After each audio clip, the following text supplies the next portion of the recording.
Assalamualaikum warahmatullahi wabarakatuh.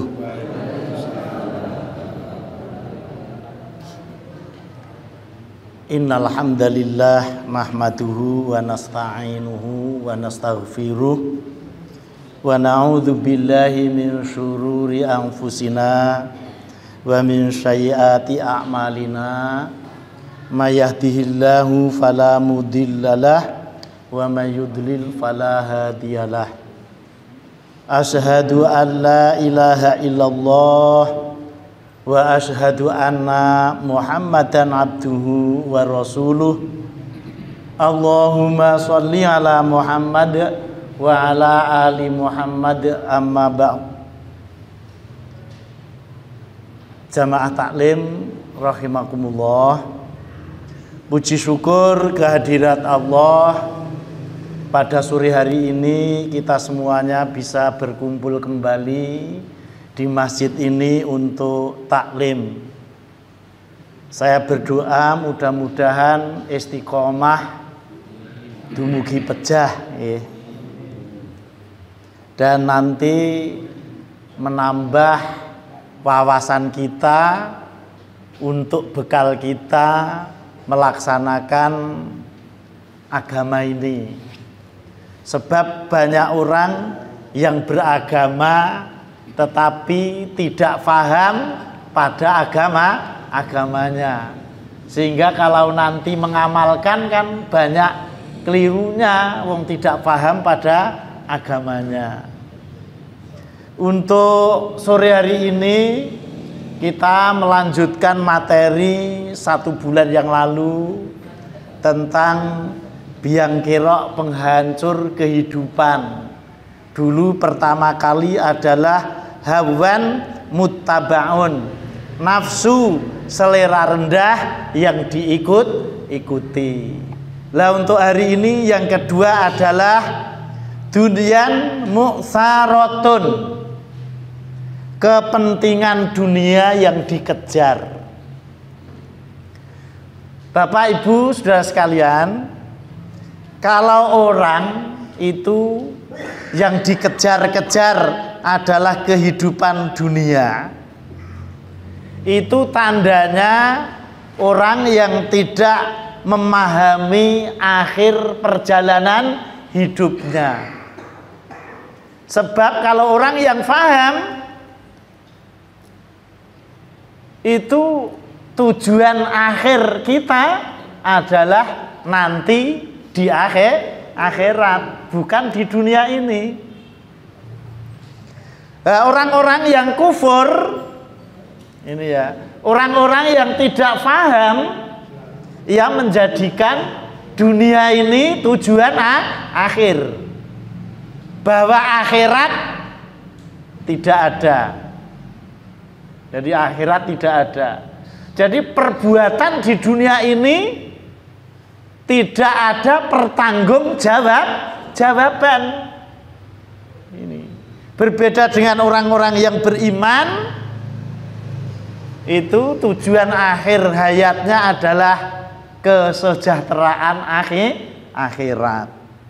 Ini orang-orang, ini siapapun ini, orang-orang yang mengejar-ngejar kepentingan dunia, atau yang dikejar itu hanya kepentingan dunia, ini adalah orang-orang yang tidak paham pada agamanya, tidak paham pada akidahnya, tidak paham pada keimanannya. Yaitu karena apa? Orang-orang seperti ini biasanya itu kalau miskin, pas miskin itu sing muncul di benaknya itu hanya sambat saja. Kalau dibahasakan sini itu sesuk sing dipangan opo, itu kalau orang miskin. Tapi kalau orang kaya itu sombong bukan main. Kalimat itu sesuk sing di sesuk mangan opo. Nah, sesuk mangan opo. Nek dadi pejabat, wah sansaya gleleng. Pas jadi pejabat itu dia bilang sesuk sing dipangan sopo. Kan ini. Karena apa, orientasinya kan dunia. Cobi kalau saya tanya pada penjenengan, dipan karo longani sik ndi? Sik pundi, Pak? Dipan karo longan niku sik pundi?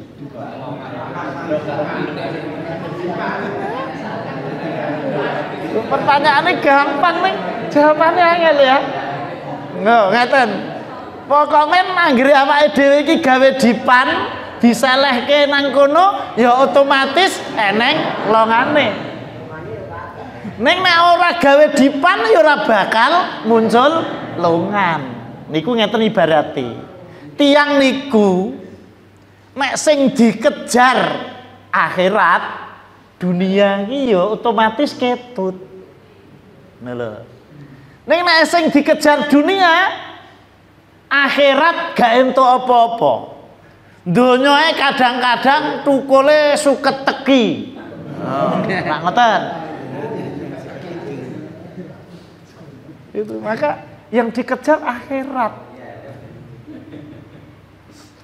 Bapak Ibu Saudara sekalian, lah modelnya sekarang itu kan yang dikejar dunia terus. Jauh hari Bapak Ibu, itu Rasulullah sudah bersabda, sayati alan nasi zamanun, sayati ala ummati zamanun, akan datang pada umatku satu saat, satu zaman. Lah di zaman itu yuhibbuna khamsan wa yansawna khamsan. Mereka lebih mencintai 5 perkara. Jadi keranjingan pada 5 perkara, tetapi mengabaikan pada 5 perkara yang lainnya. Itu nek zaman niki wis ketoke wis tanda-tandane. Apa itu? Yuhibbunal qusura wa yansawunal kubur. Mereka lebih senang memperebutkan kedudukan di dunia. Jadi di dunia ini memperebutkan kedudukan. Tetapi abe pada kedudukannya kelak di kubur, di alam kubur. Coba Bapak Ibu saudara sekalian, kalau misalnya ya ada lurah mati, sing daftarke wis antri, ben dipilih pokoknya apa wae dikerjakan. Lah ning delalah ki ya anu ki rakyate ki ya diglithuki ngene ya gampang. Maune wis wanjel banget, wis kemeropok, wis gedhenge sampai ubun-ubun. Ning bareng arek pilihan kuwi teko tersenyum-senyum ngene, orang bilang, "Wah, aku sok ben milih kae." Lah ngopo to, ramah banget tok. Kamangka ramah yo pas arek pilihan kuwi tok. Karena apa? Kedudukan dunia. Coba orang penjahat, penjahat, tukang maksiat, tukang mendem, wah nggih nggawa duit 100.000 lek dadi DPR yo menang. Soalnya apa? Suarane dibeli 5 tahun 100.000 misalnya. Lah ini urusan kedudukan dunia. Tetapi kalau urusan akhirat itu, maaf ya, urusan kedudukan di alam kubur itu kadang orang sulit itu. Nah ini coba aja misalnya masjid ini takmir masjidnya meninggal dunia, diumumke pengumuman ini diterima dibutuhkan takmir masjid. Sing daftarke ora eneng, Pak. Sing daftarke ora eneng. Imam masjid meninggal dunia, dicari penggantinya itu sulit. Sebab itu untuk kedudukan di alam kubur ke sana. Itu. Kan bangga Bapak Ibu. Misalnya sampean jadi pengurus masjid. Wah, terus sampean apa Pak kegiatannya? Orang bilang, aku jadi pengurus masjid ngono wah gak wani. Dadi engko sing krungu mung pengurus masjid mbok duk-duke. Karena apa? Tidak ada nilai. Artinya nilainya sangat kecil di dunia ini. Ora eneng gajine, dadi nak nilainya kecil. Kita lanjut. Wa yuhibbunal mal wa yangsawunal hisab. Orang itu keranjingan memperebutkan harta, tetapi abai bahwa hartanya itu kelak akan dihisab. Ini tidak diperhatikan, Pak.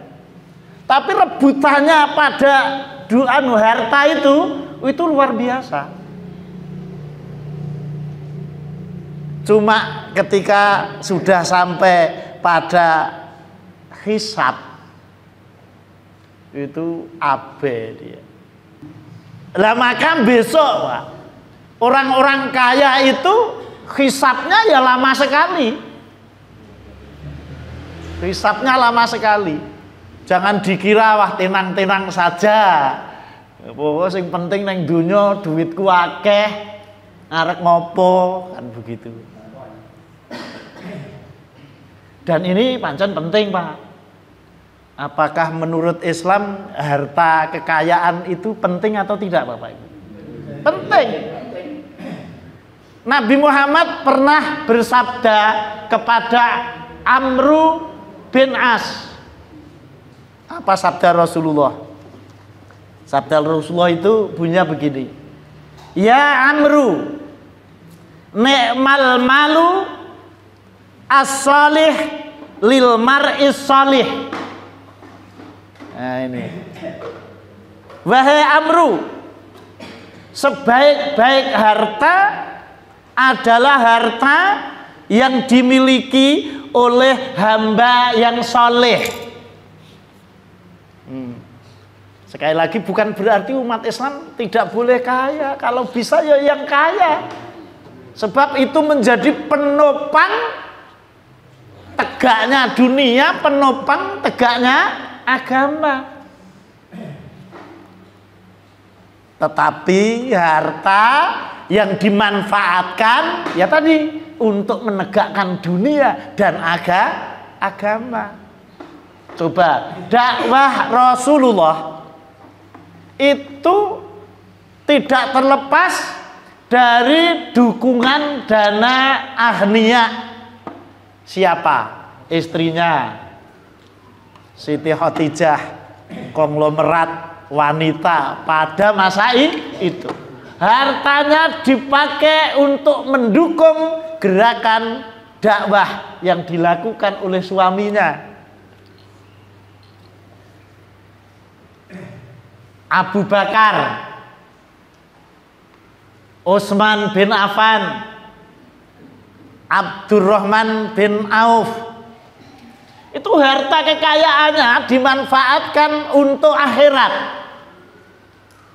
Jadi bukan kok harta kekayaannya digunakan untuk dunia, bukan begitu. Dunia digunakan untuk akhirat. Hebatnya. Sebaliknya, Bapak Ibu saudara sekalian, Anda saja yang memiliki jabatan, ilmu, kekayaan, itu para penjahat, orang-orang zalim, pasti digunakan untuk menghadang dakwah Islam. Itu sampai kapanpun. Contohnya Fir'aun dengan kekuasaannya, Haman dengan ilmunya, Qarun dengan hartanya, itu dikerahkan untuk menghadang Nabi Musa. Lah ngoten ta niku? Lah monggo sakniki dibuka surat Al-Anfal ayat 36. Kira dijelaske teng mriku niku. Surat Al-Anfal ayat 36, surat ke-8.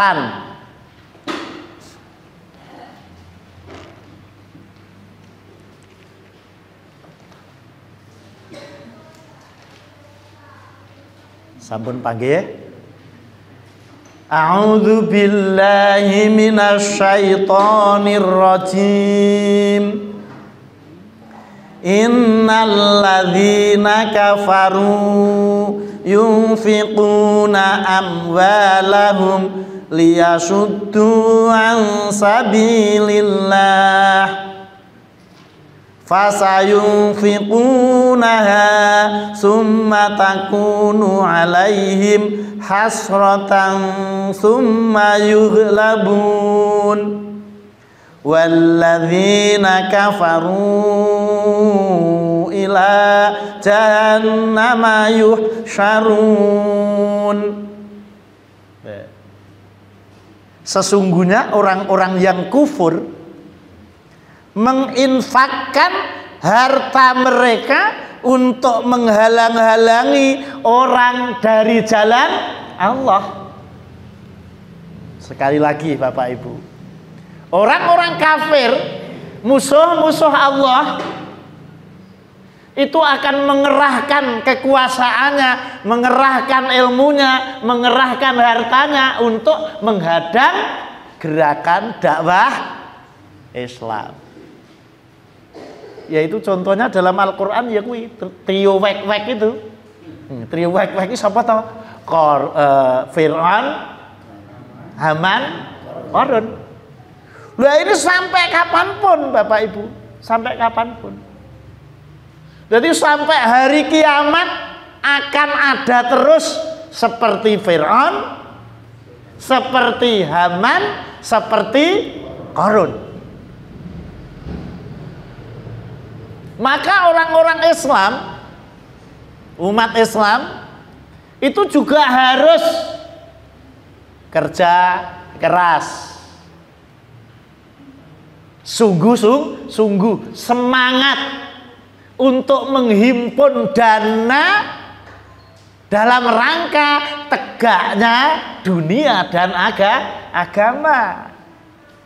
Soalnya musuh Islam menghimpun kekuatan, menghimpun ilmu, menghimpun harta untuk menghadang gerakan Islam. Nah cuma begini Bapak Ibu, kadang-kadang kan tidak seperti yang kita gambarkan. Wabahi nyaman, umat Islami kabeh sugih kan gitu. Enggak. Walaupun bekerja Bapak Ibu, kadang-kadang lain menjemput rezeki itu ora pas kok piye. Artinya kita memperoleh tidak sesuai dengan yang kita harapkan. Lah kalau ada aral yang melintang, ada ujian, ada cobaan, kita harus mensikapi seperti Nabi Musa.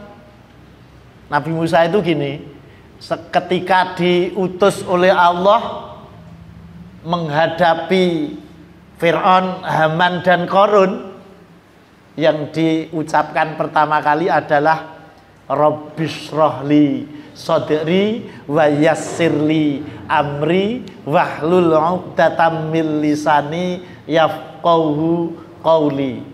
Wah ini doa ini bagus sekali Pak untuk menghadapi berbagai rintangan. Pertama kali Nabi Musa, ya Allah, aku mohon kepadamu kelapangan dada. Jadi jiwa yang lapang. Kalau miskin harta itu belum tentu loh Pak. Miskin harta kok mesti kafir itu enggak. Tetapi pancen ada satu hadis, fakir itu kadang-kadang membawa kepada kafir. Tapi tidak semuanya. Sehingga Nabi Muhammad malah memberikan satu tekanan. Banyak orang yang diuji miskin malah sukses, tapi ketika diuji kaya malah tidak lulus. Karena apa? Mau maksiat ragate enek. Maka Rasulullah sangat khawatir nanti umat Islam justru tumbang dengan kekayaannya kalau tidak punya jiwa yang lapang. Sebab kalau jiwa lapang banyak sangat cukup, sedikit pun cukup. Itu kalau jiwa lapang. Sebab yang dihadapi kehidupan ini pada waktu itu yang dihadapi Nabi Musa itu orang sehebat Fir'aun, sehebat Qarun, sehebat Haman. Sekarang juga seperti itu, Bapak Ibu Saudara sekalian. Yang kita hadapi itu pergolakan peradaban ghazwul fikr yang sangat keras, sangat kuat. Ombaknya dalam kehidupan ini sangat kuat. Maka kita harus hati-hati.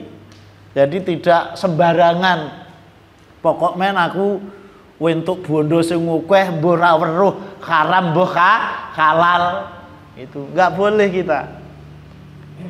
Gitu tadi. Nabi Musa kan yang diminta Rabbis rohli sodri wa yassirli amri. Jadi dimudahkan dalam berbagai urusan. Dan kita harus mengasah terus melakukan di sini. Wa yassirli amri wa halul 'uqdatam min lisani. Kan itu Nabi Musa itu cedal, Pak. Cedal, Bu. Kalau ngendikan itu cedal karena pada waktu kecil itu diuji Fir'aun memilih bara api daripada pisang dimakan itu, dalam satu cerita riwayat begitu. Jadi cedal. Maka diasah di situ bisa untuk memanfaatkan lesannya. Kita juga lesan itu tidak harus diartikan ini, Pak. Yang bisa dengan tulisan ya harus dengan tulisan. Yang bisa pakai media sosial, medsos kayak ini dipakai medsosnya. Tapi semuanya untuk gerakan tegaknya dunia dan agama. Itu. Kita lanjut. Wa yuhibbunal hayata wa yamsaunal maut. Orang itu kadang keranjingan, Pak. Menyikapi hidup itu keranjingan. Nganti-nganti dia itu lupa nek bakal iki mati gitu. Saking lupa nek bakal mati utawa ora ngerti nek bakal mati, itu terus hidupnya sakarepe dhewe, lak ngoten to. Itu karena enggak tahu tadi. Lebih-lebih kalau yang muda-muda, Pak. Kalau ini kan enggak banyak yang muda ya, Pak Haji ya. Kalau yang muda-muda itu wanggure wis ketemu pacare, Pak. Wah, neng taman kota nek kene enten taman kotane napa mboten berpacaran berdua ngono, wetoke sing diucapke, "Dek, diajeng." Pokoknya dunia itu milik kita berdua. Kan gitu ya. Inginnya itu hidup 1000 tahun lagi. Nganti lali nek jenenge mati kuwi patutan. Nggih napa mboten? Bagus kaya kula ngeten iki mati patut. Wayu kaya midodari turun dari Angkudes patut. Orang kaya mati patut. Orang miskin mati patut. Ya, pejabat mati patut, rakyat mati patut. Kan ora enek, Pak. Enek, Pak. Ini ada camat meninggal dunia, dengaren rek mati, itu kan ora enek. Patut masalahnya. Yang dirahasiakan Allah Sok kapan? Lagi apa? Neng endi? Dalam keadaan bagaimana tubuhmu ketika mati itu rahasia. Misteri, rahasia. Gak ada yang tahu. Andaikan saya dikasih tahu. Andaikan saya dikasih tahu. Mas Budi, Anda mati di ngepringan. Mas iki langsung tak celuk, neng nggon aku Mas. Enten apa wis to nang nggon aku? Enten apa Pak? Omahku iki sak pekarangane, sak usahaku iki PN gratis. Alhamdulillah. Lah enten apa Pak? Aku tak pengen pindah neng suatu apa neng babatan kono, gawe gubuk cilik ngono ae. Lah enten apa to Pak? Wong kok ngene daleme wis eloke kok ngene misalipun. Kok sampean malah mriko dikekke kula mamane. Lah piye wong mati kuwi nang ngepringan kok. Wah aku mula pindah ning suatu. Pak ngoten. Iso endo nek dikai ngerti, maka tidak diberitahu. Dan ini memberi semangat agar kita mengisi waktu senantiasa untuk beribadah. Jangan lalai dari ibadah. Sebab hidup itu atau manusia itu diciptakan untuk beribadah. Untuk beribadah kita, bukan untuk mengejar hal-hal yang sifatnya duniawi belaka.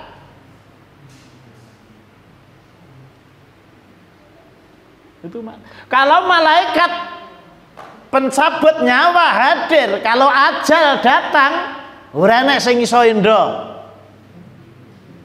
Kuatnya seperti apa? Enggak bakal bisa lari dari kematian itu.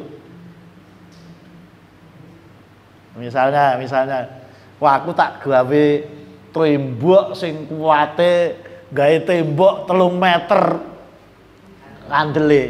Ben apa aku ben ra iso mati, jijalo malah mati ora iso ambekan. Jadi enggak bisa. Woe dicencango nyawa tetap uncat dari badan. Dipalangono nyawa tetap uncat dari badan. Kalau sudah dikehendaki oleh Allah. Nah, kebanyakan manusia tadi yuhibunal hayata wa yansawunal maut. Wa yuhibunad dunia wayang saunal akhirah. Lihat tadi Pak, orang itu mempunyai tujuan hanya sebatas dunia ini, tidak berpikir bahwa hakikat perjalanan hidup itu pantoke adalah akhirat, terakhir adalah akhirat. Kita itu hanya musafir dari alam kandung.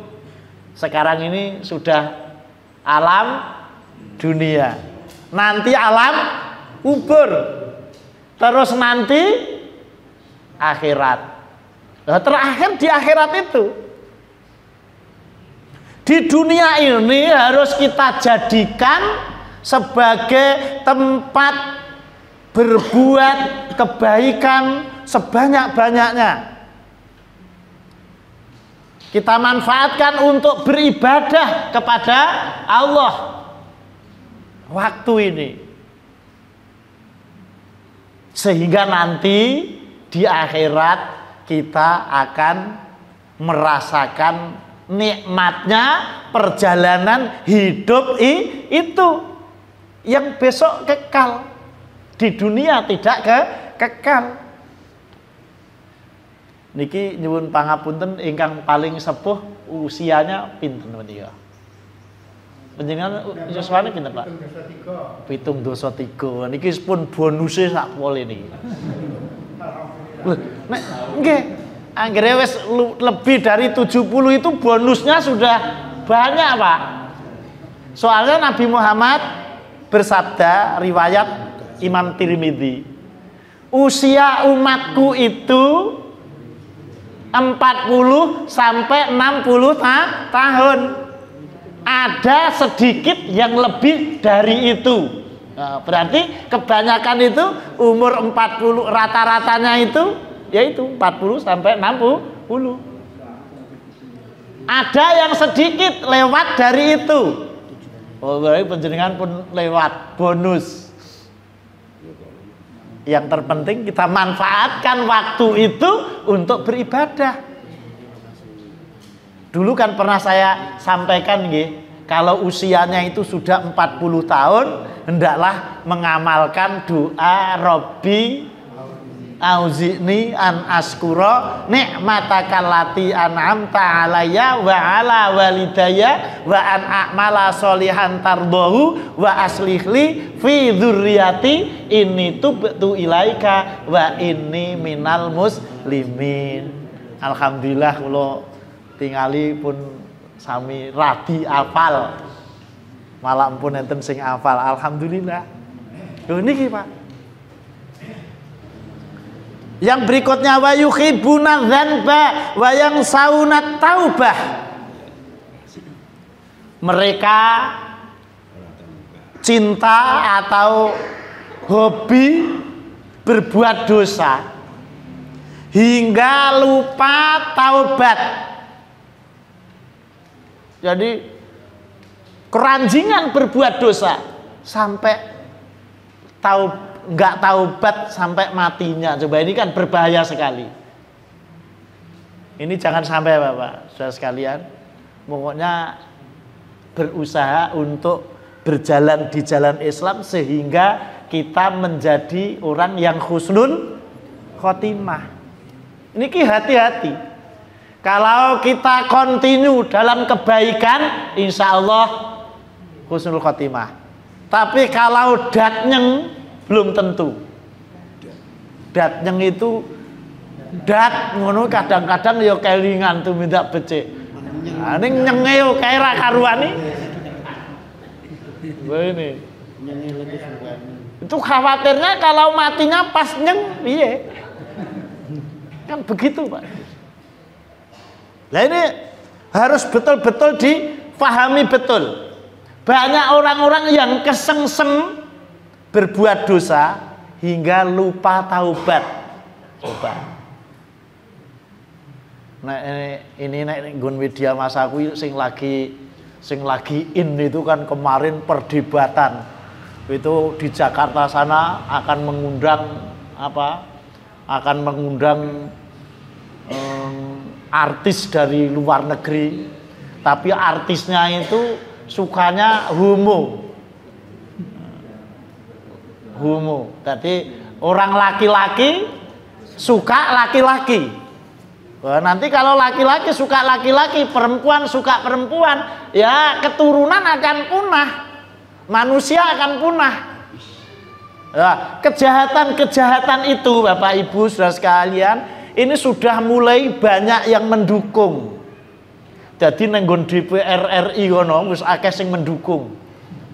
Malah wis enek sing ancang-ancang ngarep ngusulke supaya ada undang-undang diperbolehkannya nikah antara laki-laki dengan laki-laki, perempuan dengan perempuan. Oh itu. Alasannya apa Bapak Ibu? Alasannya ya HAM. Dek alasannya HAM. Sedikit HAM. Begitu. Karena apa? Karena dia sudah jauh dari agama. Kalau tidak hati-hati dan kalau tidak segera bertaubat, wah nanti bisa-bisa digulung. Maka pada waktu itu ada istilahnya umat Nabi Lot digulung. Padahal kalau itu tampil di luar negeri Pak, waduh, sungguh menjijikkan. Ini hanya contoh-contoh yang kecil. Nah, untuk itu Bapak Saudara sekalian, kita boleh kaya. tidak haram mencari maisah, harta sebanyak-banyaknya, tetapi jangan lupa akan dihisab. Jangan lupa itu harus dimanfaatkan, digunakan untuk biaya tegaknya dunia dan agama. Begitu. Di dalam satu hadis Rasulullah bersabda, muhibbud dunya la yanfa'uk min salasin hamun lazimun wa ta'abun daimun wa khasratun la tanqadi. Itu kata Nabi, pecinta dunia.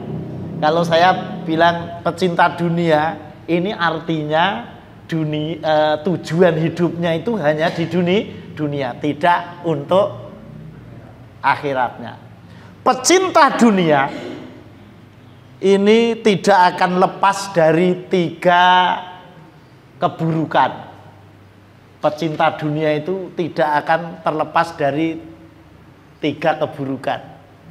Maka saya sering berpesan, monggo kita yang hadir ini usianya sudah senja. Ibarat srengenge ini wis arep asluk. Niki maka hati-hati. Istilahnya fokusnya duniawi itu harus semakin dikurangi, harus segera memperbanyak yang urusan ukhrawi. Karena kalau nanti urusan dunia ini yang kita pentingkan, yang ada adalah kesedihan yang terus-menerus. Orang itu enak emang sedih wae, Pak. Punya duit ya sedih. Piye ora aku duwe duit semene akeh, nek tak taruh neng bank, saiki bank akeh sing dibobol. Sekarang kan ahli apa yang ahli IT kayak begini kan banyak yang bobol itu. Lah malah nopo jenenge itu? Facebook ya. Facebook itu sekarang kan sudah bisa banyak yang dibobol. Kemarin itu saya sampai belum menghubungi teman saya, sampai kadang-kadang kegiatannya banyak itu sampai lupa, Pak. Kemarin itu ada orang yang WA saya pakai ngirimi saya SMS itu, pakai gambarnya teman saya itu. Wah, salam Pak Ustadz, yo ngerti men. Ini saya di rumah sakit, nunggu istri saya, mbok saya dikirimi pulsa, sik dhewe ngono. Wis tak tokne wae. Iki yo arekan jupuk pulsa, arekan ngambil istri saya ini juga dananya kurang, mbok saya ditransfer. Saya biarkin aja. Lama-lama saya balesi. Lah saya tadi ngubungi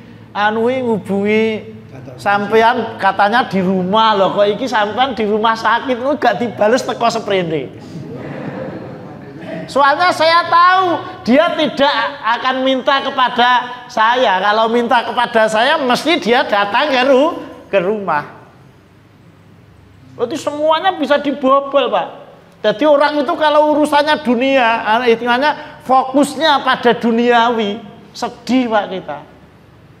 Wong nek fokuse ning sawah ngantek lali ibadah ngono yo, iki wis tak tukoke abo, ngono bareng wis subur. Saiki nek genti omo tikus, wis digolekke omo tikus rek saiki ganti wereng dan lain sebagainya. Orang adanya khawatir itu, sedih itu. Nomor berikutnya, kecapean atau keletihan yang berkelanjutan. Capeknya itu terus, Pak. Monggo Pak Bu ngaos, capek aku, malesane ra ngono. Sampun sholat Pak, sik to, capek aku. Karena apa? Yang diurus dunia. Tapi niki namung nganu nggih, cerita ning saestu, Pak. Kalau yang kita urus itu urusan akhirat itu, ternyata jiwa menjadi tenang, bahagia, senang, capek hilang. Karena apa? Karena itu tadi, Pak. Karena yang diurus akhirat. Misalipun kula piyambak ngeten, kalau hari Ahad wingi niki, hari Ahad wingi niki. Bakdal subuh, Pak. Subuh niku kula teng Purwosoman. Maaf, teng Kliwonan Masaran. Wah, ini ngeneke seneng, Pak. Sebab apa? Yang diurus adalah urusan akhirat. Bar Masaran 12 teng pundi niku jenenge? Botok. Mboten wangsul, Pak. 12 putar mriko teng Gondang. Mulih Ijol driver. Terus teng Sleman. Dugi griya isih wonten satu pengajian ning telat. Tetapi suasana jiwa seneng. Ning umpamane sing diurus masalah bondo, keng pundi, Pak? Keng Kliwonan, terus keng pundi mriko. Enak cewete sithik mesti wis gak memper hasilé kok. Mesti ngono. Cuapeke koyo ngene, hasilé ra gondro. Karena apa? Urusan dunia. Capek, letih yang berkelanjutan. Tetapi kalau yang diurus akhirat, Pak, insya Allah.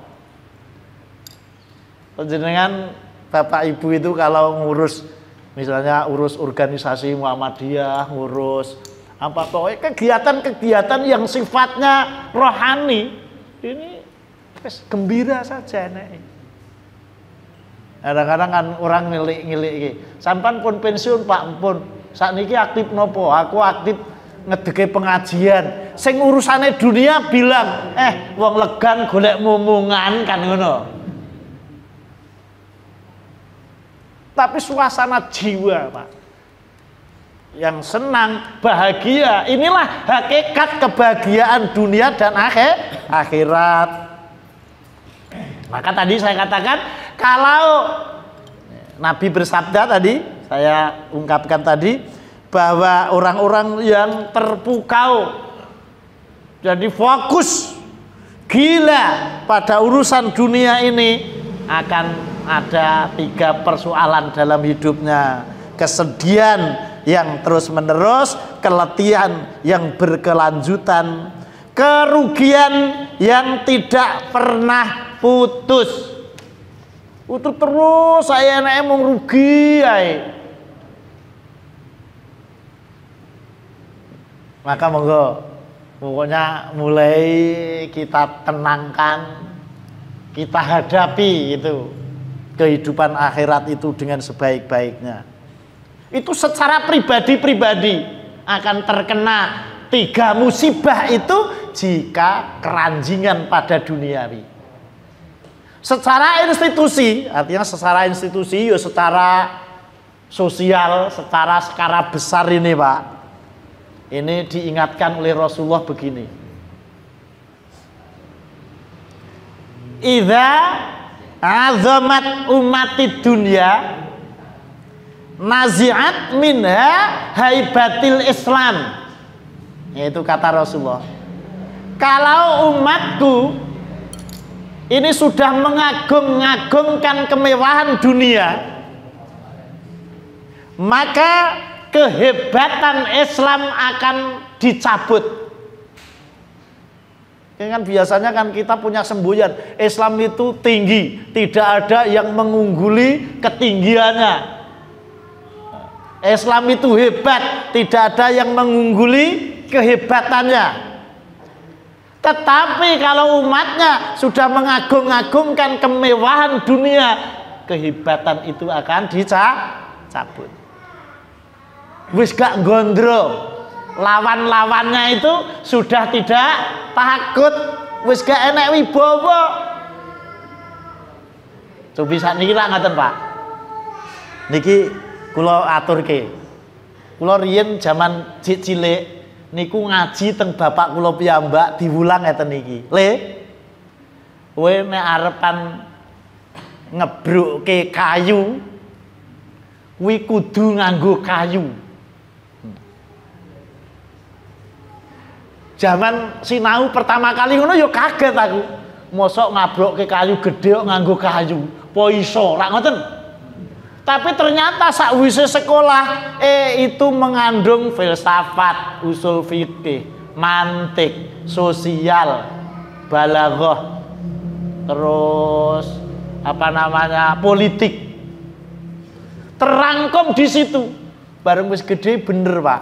Enek wit gede banget dibrokke nganggo pecok. Nganggo pecoke kae lho, Pak. Pecoke kae. Dicekel nganggo tangan, pecoke ke cekel nganggo tangan, digabrus-gabrusi ngono, sing remuk tangane. Ning nek wis didangani nganggo kayu, wah penak wae, trek teng biyen lho. Soale ilmune orang dulu. Nek saiki lak nganggo oh iya, nek dulu kan nganggo pecok, Pak. Ngebrokke kayu nganggo kayu.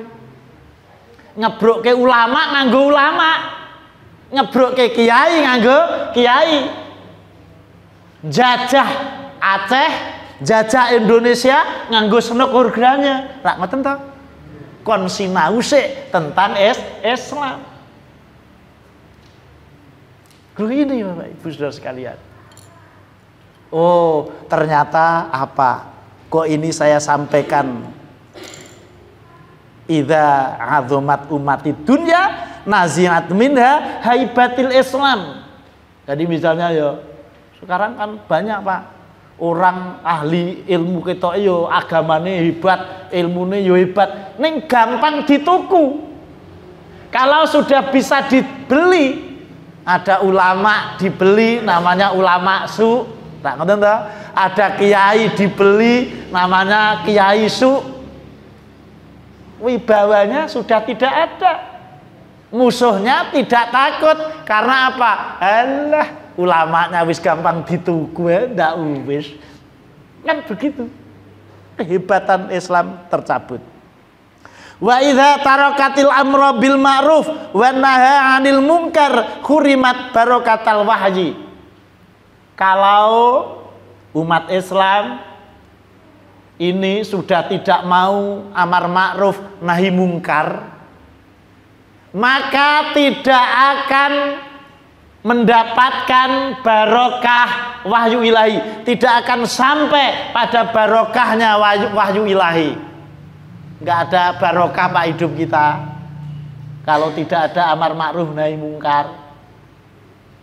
Ini sak paket, Bapak Ibu. Amar ma'ruf nahi mungkar.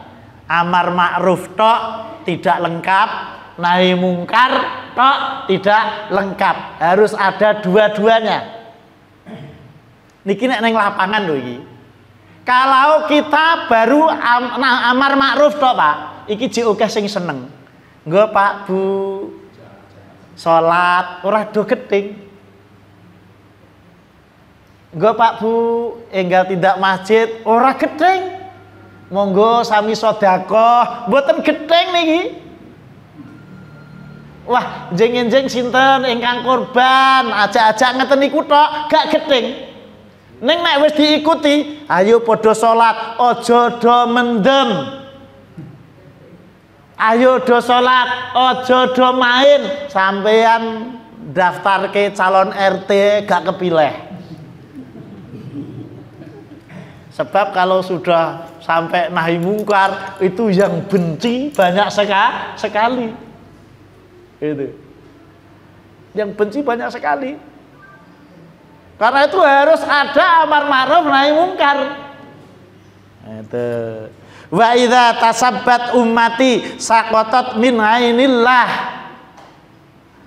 Apabila umatku sudah terjangkiti penyakit saling mencela, maka akan terlepas dari rahmat Allah.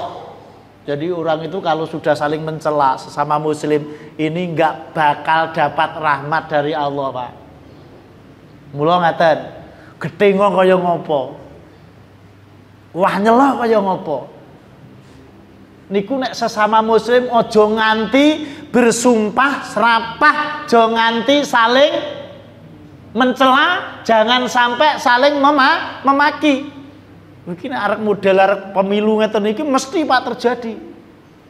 Sing pihak sono bilang, "Lah kuwi golongan kadrun no." Enak, "Lah kowe kampret no."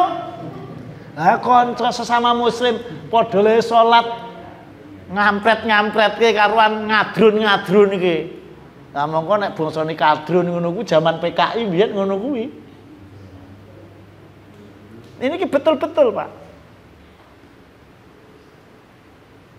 Jadi kalau umat Islam sudah saling mencela, saling membelakangi, Masya Allah, Pak. Niki kula imutke lho, benjing Idul Adhane tanggal 28 kali tanggal 29. Enggak apa-apa, berbeda enggak apa-apa, malah engko kurbane petang dina to kuwi. Nek petang dina engko ora dadi 5 dina. Lah suasanane ora dadi 5 dina, Pak niku. Ndak apa-apa, dinikmati mawon, berlapang-lapang kita kalau sesama mukmin, sesama muslim. Nggak perlu saling mencerca, nggak perlu saling memaki, sebab saling memaki sesama muslim akan menjadi penyebab terlepasnya rahmat Allah. Mekaten ingkang saged kula aturaken, mugi-mugi kathah manfaatipun. Nasrul minallah wa fathun qarib. Assalamualaikum warahmatullahi wabarakatuh.